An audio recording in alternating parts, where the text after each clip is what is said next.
Bonsoir les amis, je suis Pascal Tréfinguy, la Macunzang. J'ai décidé de vous présenter une centaine de mes étudiants. Donc vous en avez environ une quinzaine par semaine. Aujourd'hui c'est un étudiant qui est dans l'océan Pacifique. J'ai des étudiants à peu près partout dans le monde, au Japon, en Australie, en Nouvelle-Zélande, en Nouvelle-Calédonie, à Tahiti, à Hawaï. J'en ai pas mal en Afrique aussi, surtout en Afrique du Nord, au Québec, bonjour les Québécois, en Europe, dans tous les pays francophones, en Allemagne, en allemand, en Espagne, en espagnol, au Portugal, en portugais. J'en ai en Amérique centrale, en particulier au Mexique, un bisou aux Mexicains. J'en ai aussi aux États-Unis, en anglais. Et puis j'en ai ici en portugais, au Brésil, et j'en ai pas encore en Argentine. Voilà. Bien ce soir, je vais vous présenter un étudiant du Pacifique.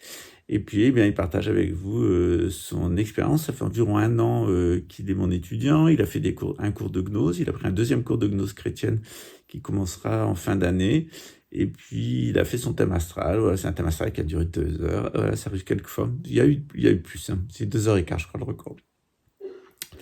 Voilà, et qui partage avec vous son expérience. Et j'ai trouvé intéressant ce qu'il dit, c'est-à-dire que lui qui vient d'un milieu très classique, très traditionnel, très catholique, très conservateur, être face à un bouddhiste homosexuel qui pratique aussi l'islam et qui a fait des petits tours dans la franc-maçonnerie, ça me demande une très grande ouverture d'esprit. Il a heureusement cette ouverture d'esprit et il sent que ça lui a apporté beaucoup de choses. Voilà.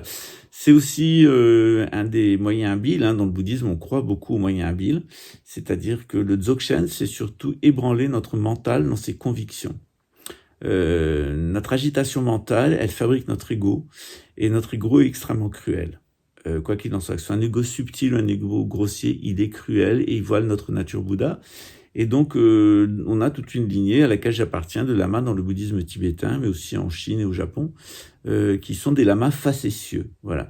Et leurs facéties font qu'ils sont assez recherchés, assez goûtés dans l'Himalaya, parce qu'on sait qu'avec eux, c'est vraiment très facile d'apprendre et très facile d'atteindre à l'éveil. En tout cas, lui semble avoir compris. À bientôt, ciao. Bonjour Pascal, merci du travail que tu as fait sur Internet.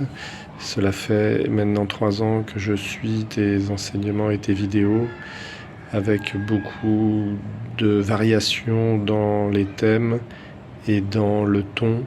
Tu as réussi à vulgariser des sujets extrêmement profonds et donner une vision globale de ce qui se passe aujourd'hui, en expliquant les ressorts de l'histoire d'une manière que je n'ai entendue nulle part ailleurs.